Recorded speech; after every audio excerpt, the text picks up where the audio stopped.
So yan, magandang tanghali po. Dito tayo sa Tobsky Firing Range, no? So yan. Alright. Numeron Glock 22 Austria Gen 3, no? Hindi mabasa, ano? Medyo, teka, ayan. So ayan na po ang ating i-review ngayon, no? So maraming salamat po sa ating kaibigan na nagpahiram nitong unit. Sabi po kasi nung tropa natin na may-ari nito, marami na po siya napanood na video ko. Pumutok tayo ng 17, dalawang generation, Glock 27, 26, 45, 21, 34, Glock 35. Pero hindi pa raw niya po kung nakakita pumutok ng Glock 22. So ito po yung opportunity, ano, na nasubukan natin ito. Yun na po at ngayon magpapasalamat din tayo kay Reloaders Gun and Ammo Trading, kay Kuya Ronnie. Siya po ang nag-sponsor ng video na ito dito po sa Tobsky Firing Range. So yun, tingnan natin kung kaya natin itama out of the box. Hindi natin kabisado ang sight nito. Pero gaya po ng lagi kong sinasabi, almost lahat po ng Glock magkakaparehas po yung kanilang trigger, no, stock trigger. So this time subukan po natin dito. From the holster, bubunutin ko, puputukan ko yung lobo po na yung itim na lobo. So yan, titignan natin kung kaya nating patamaan yung itim na lobo, no? So yun, maglo-load tayo ng isa. So dapat po isang bala lang, tamaan po siya, no?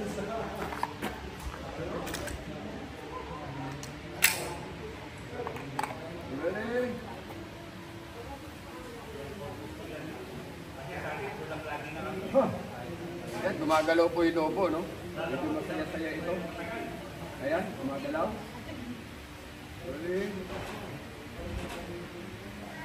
Hop! Naku, napunta sa likod.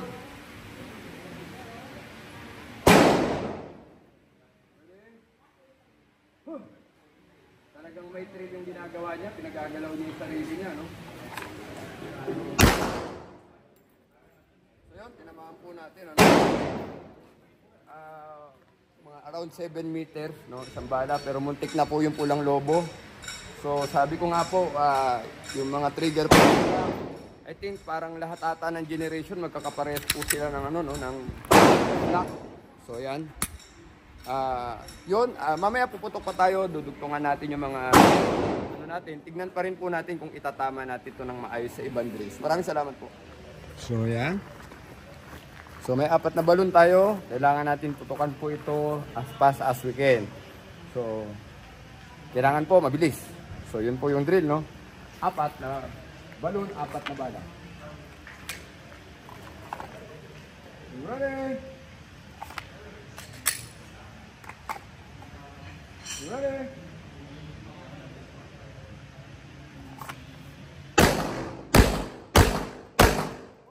Mintis tayo sa isang lobo.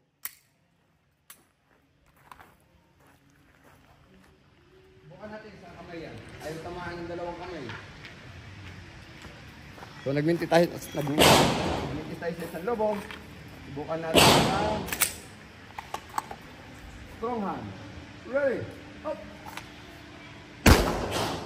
Gusto pala strong hand. So yun.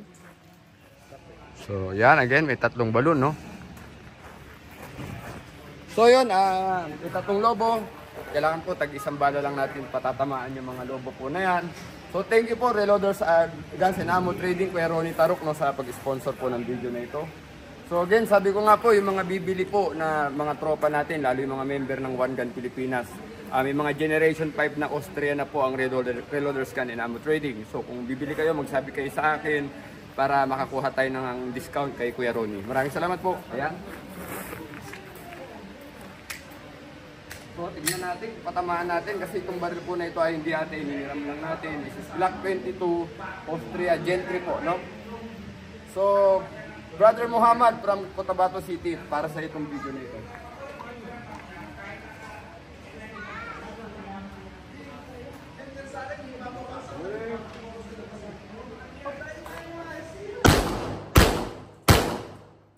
Ayun.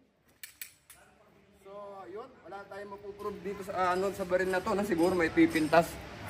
Gen 3 po ito, pero tignan nyo po yung mga patama, nagpe-perform po ng maayos. So again, mamaya gagawa pa tayo ng drill mamaya. Tuloy-tuloy lang po natin yung putok dito sa baril po na ito. Maraming salamat po.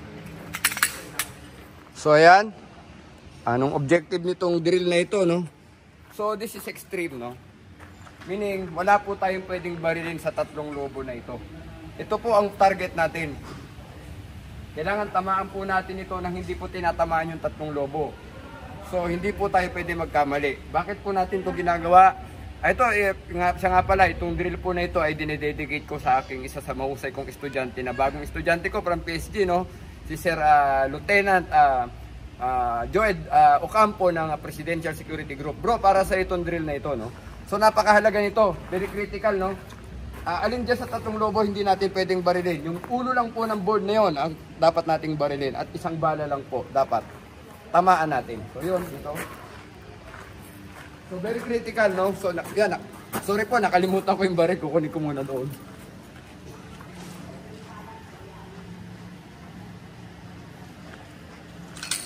So show natin yung board, yung ulo na walang tama, no? Siguro dapat pakita muna natin. So yan, napakaliit po ng space, no? Hindi tayo pwede magkamali, no? So Sir Joed, Lieutenant Joed Ocampo ng PSG, sir, sana mapanood niyo itong video. Again, so yan, mayroon tayong isa. Gamit po natin yung Glock 22 Gen Austria. So again, very critical shot placement. Pinaka-important.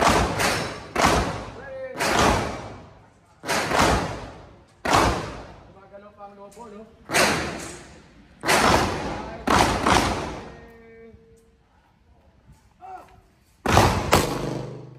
Tuntik natin, punti naman.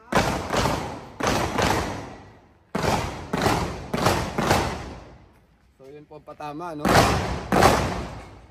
Yan po, kita naman, ano?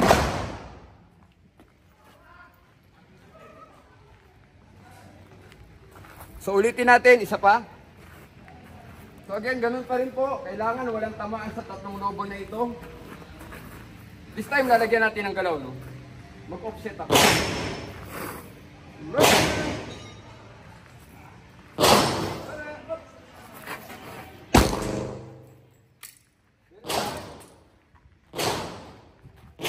Mama, nabalat ako yung mga papel na, no?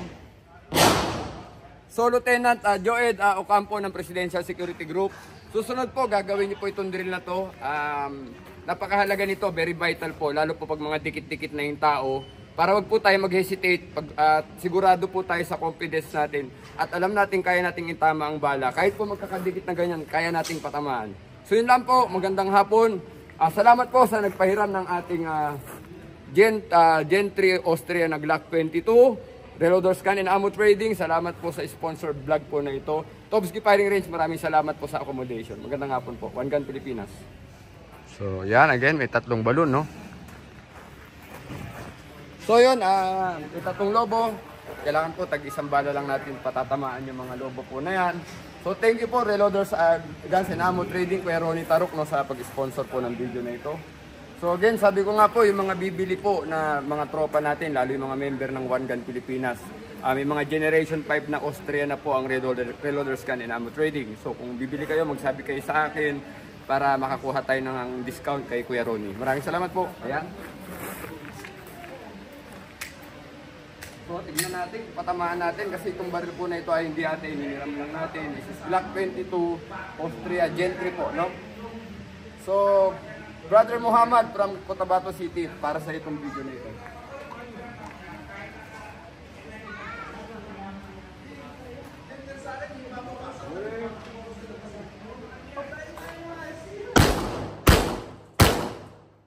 Ayun. So, ayun, wala tayong mapuprove dito sa sa baril na to, na siguro may pipintas. Gen 3 po ito, pero tignan niyo po yung mga patama, nagpe-perform po ng maayos. So again, mamaya gagawa pa tayo ng drill mamaya. Tuloy-tuloy lang po natin yung putok dito sa baril po na ito.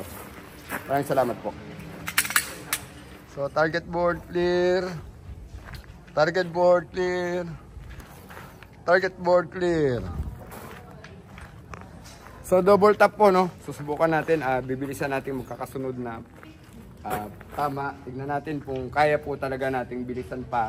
Kaya natin ipanlaro itong Glock 22 Austria Gen 3 na ito nang wala pong modification. Subukan lang natin kung kaya natin paalpahin.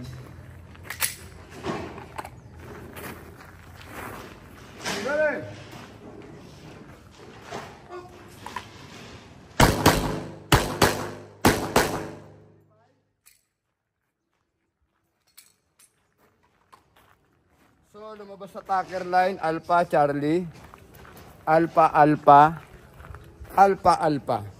So, pwede na. Ibig sabihin, kung ipapractice natin to siguro, kaya natin ma-perfect yan na walang Charlie, no? So, Alpha Alpha po yung dalawa, isa Alpha Charlie. Maraming salamat po, gandang hapon. Panggan Pilipinas. So, target board clear. So, clear po ang mga target board, no? So, target board clear. Target board. So ayan, magandang araw ng linggo, no? So ayan, kanina po nakaputok na tayo ng video, nakaputok na tayo ng mga more or less mga 20 rounds po na caliber po. Gamit itong Austria Gen 3, no? So ano po kaiba, no? So Gen 5 ngayon, mapapansin nyo, wala na po yung mga finger mode. Gen 5, dalawa na po yung slide stop, no? Tapos sa Gen 5 po, makikita nyo may front serration. Ito po, wala po, no? Tapos po ito, ang spring po nito, single po, hindi po double spring ito. So, yun, pero makikita po ninyo, andyan pa rin po yung, yung elegance at yung beauty ng Glock, ano? So, ayan. This is Glock 22 Gen 3 Austria, no? So, ayan.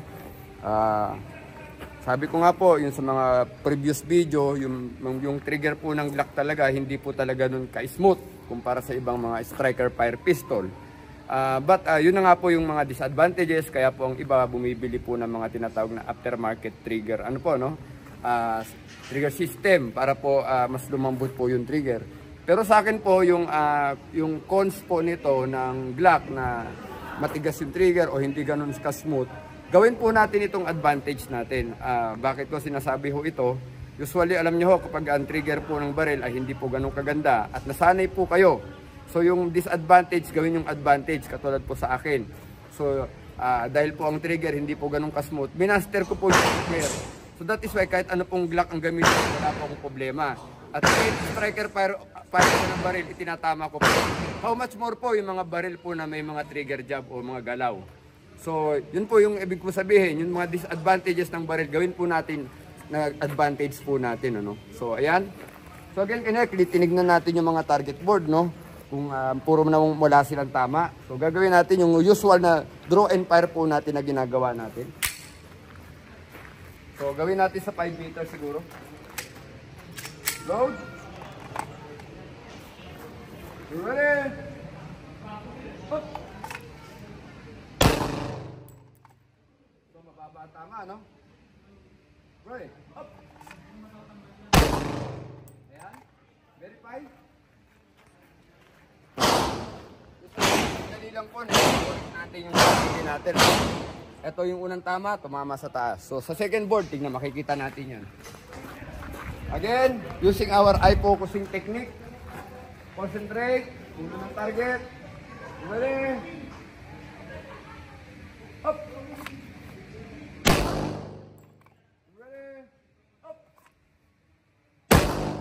This is Glock 22 Gen 3 Austria, no? Ayan na po, patama.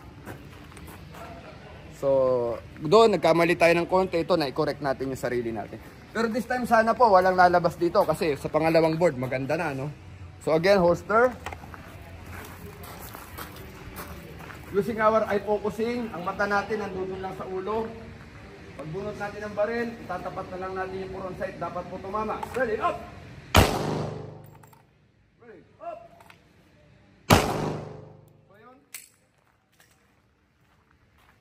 Nakuha pa rin naman natin. Pulo pa rin, no? So, gaya po ng lagi sinasabi natin mga member natin sa Pilipinas na nakuha. Sabi ko nga, parang I see no difference po, no? Sa Glock ng generation. Kasi ito, Gen 3 po ito, pero kung titignan nyo, maganda na rin, no? So again, ulitin natin ulit. Kukuha ko ng 6 na bala. To prove a point, mga kasama.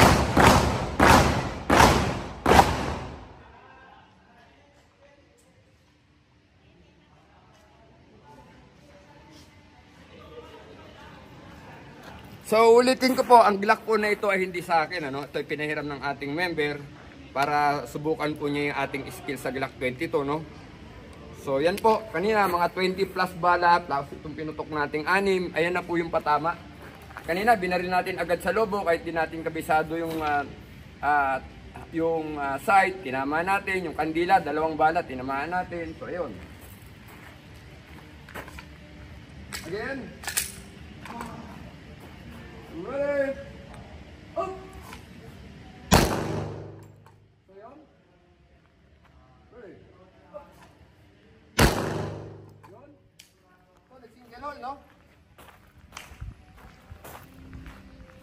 So, nakita nyo, doon din pumunta yung pangalawang bala, no? Pakilapit para makita. Huwag mo muna takpan, bro. Huwag mo muna takpan. Alright. So, yun, second board. Second board po tayo, mga kasama, no? Nakita nyo kung gaano kaganda ang Glock 22 Gen 3 Austria, no? So sabi ko nga po, I see the difference with the newer generation, ano? Ready? Oh.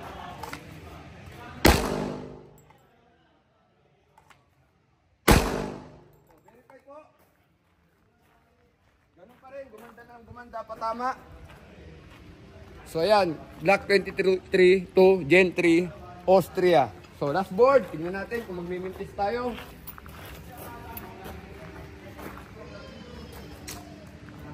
Ready? Up! Bumaba ng konti. Ayun.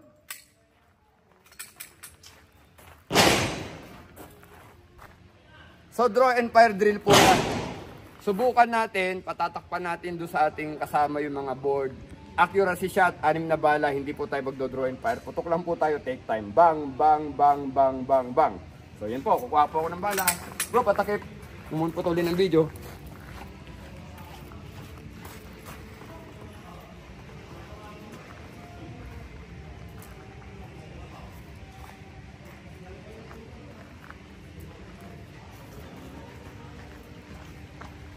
So yan, may 6 na bala tayo, no? Accuracy shooting tayo, hindi natin bibilisin. Take time. Boom, boom, boom, boom. 6 na bala, tignan natin. So I think we have to take it sa mga layuan natin siguro. So dito, more or less. Check mo na yung board. So yan.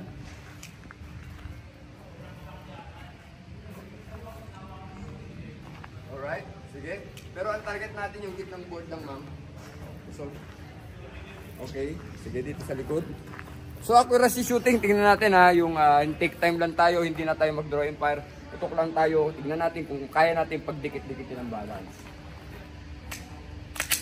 Glock 22 Gen 3 Austria po, no?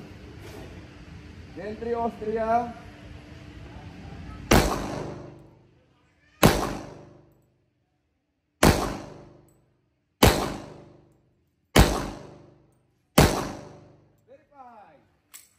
So yan po patama, no? Pumasok yung 6.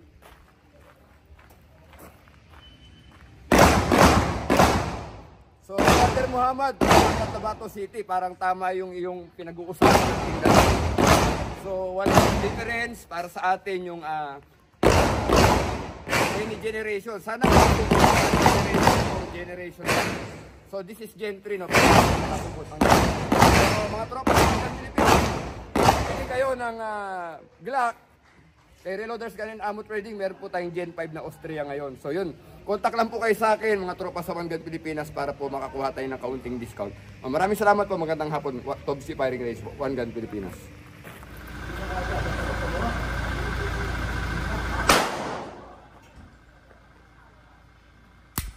So ayan po, may maliit tayong lobo, no? Nilagyan natin sa ulo ng ating board. So, lagi po namin, pag nagtuturo po tayo, lagi nating ine-emphasize yung eye tracking, no?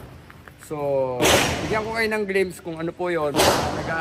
Sorry po, nag-aim tayo ng target. Isang mata lang po ang nakabukas, nagsasara tayo. Pero sa eye focusing po, dalawang mata po yung nakabukas. So paano po natin ginagawa ito? Ang gagawin po natin yung pinakasentro po ng ating ng ating mata. Ito po, parang ganito po yan, pa-triangle, no? Kukunin po natin yon. So meaning yung dalawang mata natin nakapokus po sa isang object lang. Kaya po nang lagi ko sinasabi, parang camera po yung mata ng tao. Pero ang camera may manual focusing. Tayo po, siyempre po, yung bilang human being, meron tayong way para i-focus natin. Instinctive po yun. Natin pong gawin yun, pare-pareha. So pag nagawa na po natin yun, parang ang gilid po, lalabo yan eh. Ang gitna na lang ang makikita natin. Itapat niyo po doon yung frontal pa rin. Sigurado po, tapat po yun. Yun po yung ginagawa ko mga kaibigan. So gawin natin dito sa lobong puti. So yun.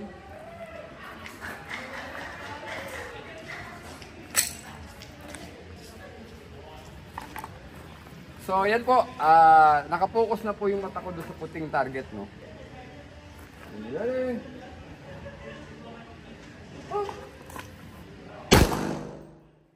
So, mapapansin nyo, talaga sentro po yung dinaanan ng bala. No? Ayan po yung butas, no? So, yan. Sentro po yan. So yun po yung value ng eye focusing. Kaya po yung mga member natin sa One Gun Pilipinas, sa magkaroon tayo ng opportunity, tuturo ko po sa inyo lahat ito kung paano gawin. Madali lang po ito. At karamihan lang po na tinuruan natin kasama natin, natuto naman po. So yun lang po. Maraming salamat po.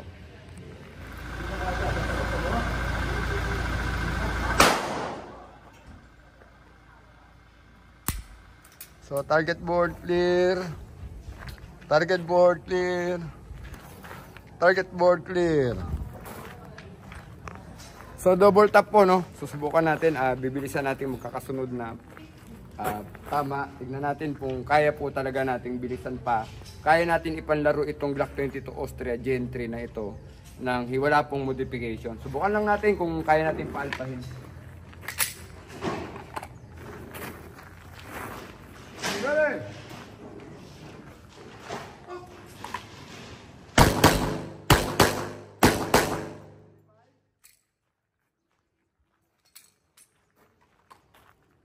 So, lumabas sa tacker line, Alpha Charlie, Alpha Alpha, Alpha Alpha. So, pwede na. Ibig sabihin, kung ipapractice natin to siguro, kaya natin ma-perfect yan na walang Charlie, no? So, Alpha Alpha po yung dalawa, isa Alpha Charlie. Maraming salamat po, magandang hapon. One Gun Pilipinas.